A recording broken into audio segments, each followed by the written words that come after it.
to go into, okay. or anything. He does keep an eye out down there to make sure we don't have cars stopped on switches or caught in the retarders. So he kind of keeps an eye out. It helps us out a bit, but primarily, and he also operates the locomotive that's up there. Okay.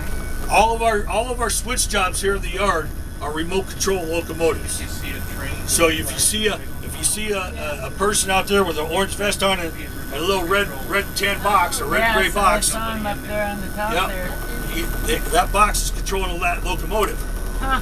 So he can control that thing up to 2 miles away. So if you, I'll get right with you, buddy. So if you see a locomotive out here that's got yellow flashing lights on the top, okay, that's a remote control locomotive. There may or may not be somebody on that locomotive. Because remember, the operator can be 2 miles away and still operating. Right. So, what's your question, sir? Does the fellow that uncoupled, does he have to get between the cars? No, the person that's up there pulling those pins doesn't have to get between the cars. You can be right next to the side of it. It's just a bar out with it looks like an L that comes out of there. Pop it up, and away it goes. And the train doesn't stop.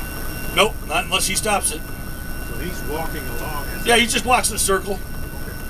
That's all he does. Okay, now this yellow structure over here, for those of you old enough to remember the erector sets, it's kind of what it reminds me of. What we were talking with the hump over here and the east hump and the west hump, those are all manifest trains or mixed goods. So those come through here, and those are cars that need to be classified. We have another type of train. It's called a bulk commodity train or a unit train, and those trains don't need to be humped or classified because they have the same destination, they have the same origin point. So all they're doing is making a loop. So we try to expedite those those trains, and we do that. Yep, we're losing it. But we try to we expedite that because we try to keep the whole train together. So it comes into to what we call the rack here, or the run-through facility, or other people get real technical. The East Run-Through Fueling Facility, or what? I'm sure it has other names, other places. We call it the West Rack or East Rack. They stop the hidden locomotives in there, as you can see this set of locomotives right there, and they depart. They tie down the train, they tie some handbrakes on there, and they leave. Then the mechanical forces, the car forces will get on that train. It's all together. Nothing's moved. They do their work. They make sure the air brakes are functioning properly. They refuel the locomotives. They clean them up. They make sure they're full of sand. The next crew is called, and away it goes. So, much more proficient. Our two fuel tanks you see over here. We have our fuel piped in, pumped in here through pipeline. I'm not allowed by special agents tell me I can't tell you how much fuel they hold, but I'm sure if you sure it's a lot. A little kind of astute, you can probably figure it out yourself. But yes, sir. That comes in by pipeline. Wow. Now I don't know how much fuel we're using these today, but I know back in like 1986 or 2006, 2007, down that time period, we were running a lot of coal trains through here, and we were refilling this blue one almost every day. Wow. Holy smokes. So, unfortunately, probably the only organization that uses more diesel fuel than us is probably the U.S. Navy. And I think that's coming to a halt too, because they're getting more nuclear ships all the time. Yeah. So, one day you might see nuclear locomotives. You never know.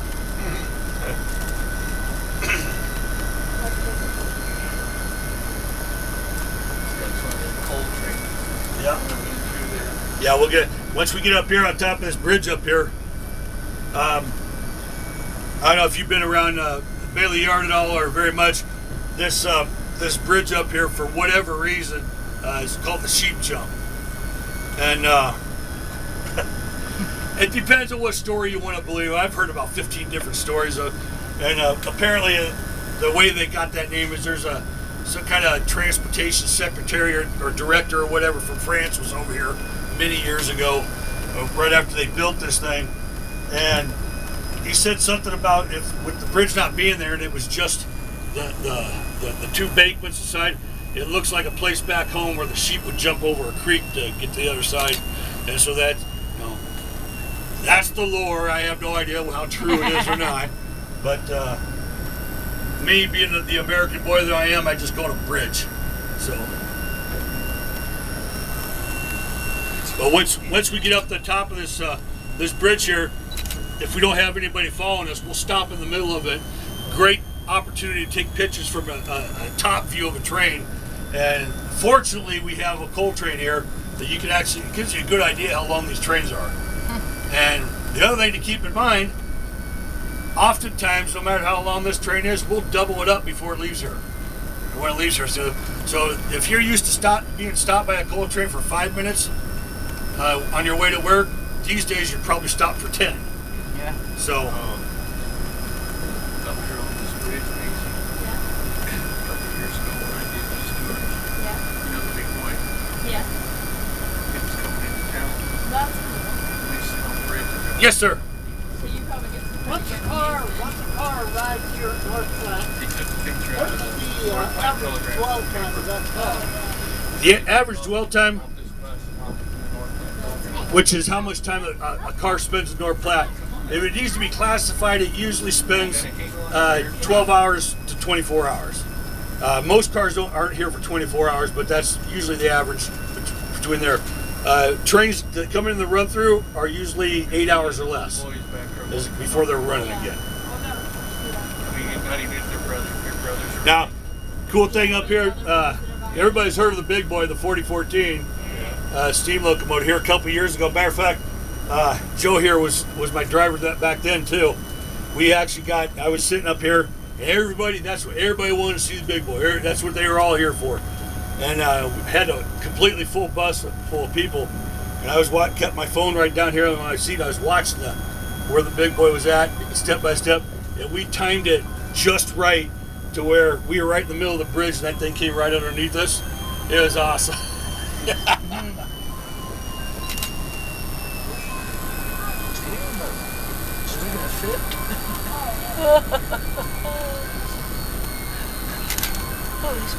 Now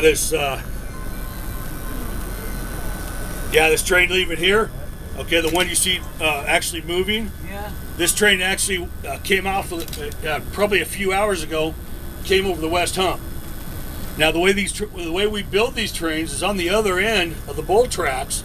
There's crews out there that will come in. They'll make sure they have a track list of which tracks they have to deal with, and they'll go in there. They'll couple up. They'll make sure all those cars are coupled up together, or jointed together, and pull them out. Double one track to another, however they're designated by the yardmaster.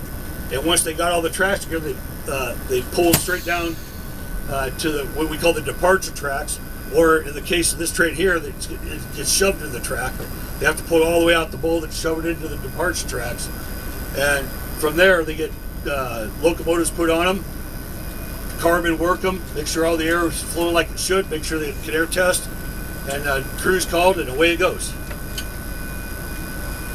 So now, I told you up here that we'd be able to see the limits of the yard, east and west. So if you see the water tower all the way back there off your right-hand side, that's pretty close to our eastern limit for the yard. Wow. And on the other side, this bridge you can kind of see right here, right off to the right, left over here. That bridge is our western limit. So that's about 8 miles for those point to point. Wow.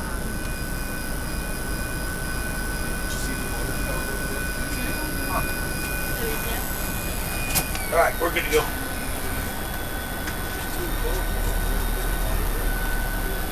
What's the longest you can take a train? I don't think there's a limit, to be honest with you. Yeah, there's been a lot of controversy over that, but the FRA, as far as I know, has not laid down the law and said this is the longest you can go. Here with the Bailey Yard, like I told you, stated earlier, about 850 acres of land. There's a lot of areas, like you see this wooded area down here, and a little bit over here. We're kind of in an unofficial game preserve here at Bailey Yard. We got pretty much every animal that's indigenous to the state of Nebraska in some part of this yard. Here a few years ago, we reportedly had a mountain lion someplace in this yard. No kidding. I never saw it, but some trainmen, I guess, claim they saw it. But yeah, you'll see deer, you'll see all kinds of rabbits. We got a lot of bull snakes that like to hide by our power switches. That's always a lot of fun sometimes. But at least the bull snakes. yeah. I don't think we get rattlesnakes very often, hardly at all.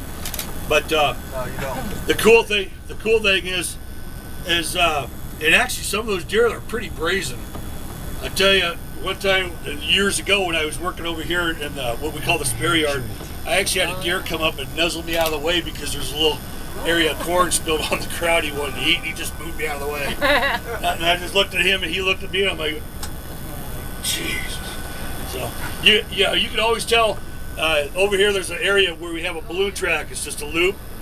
You can always tell the first day of rifle season for deer, because that night, that thing will be jam-packed with deer. I mean, you won't be able to hardly see a blade of grass in there. There'll be so many deer in there.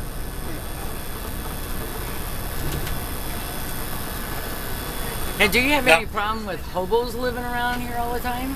Hobos, we don't really get a whole lot of transients through here. We'll see a lot of them in the wintertime. Yeah. They ride if you've seen our DPUs, the locomotives that are on the rear of the train, oftentimes you'll see them in there because they're trying to stay warm, because the heat and everything usually works on those DPUs. So you'll see them there most likely, but we don't have an issue with them here. Good. Now, when I worked out at Council Bluffs yard, we used to see the transients all the time. And the funny thing is I was a train person, and those guys knew their trains better than I did.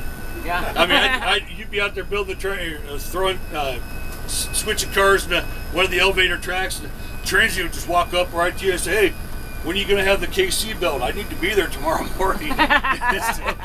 So I'd be like, "Well, we'll be done in about half an hour, probably." They're usually normally fairly decent people. Now here is our west run-through facility. Normally in Bailey Yard, if we have one of something, we'll have two of something. So just like we had an east run-through, we have a west run-through. Now this run-through is set up quite a bit differently. The train doesn't stay together here. It comes into what we call the coal yard here, and then either the crew or a switch team will come out here, and they will remove the locomotive and bring it up here to the rack. So once it comes up here to the rack, from here they can do whatever maintenance they can do on a rack. They can inspections, they can refuel it, resand it, and make sure it's cleaned up a little bit, and put it back on a train. It won't necessarily go on the same train it came off of, but it will go on another train. If you look over here on that black locomotive, that's one of our heritage locomotives, the Western Pacific. We have several of them. We have the Katy, the Kansas City Southern. We have pretty much everything. All the Class 1 railroads.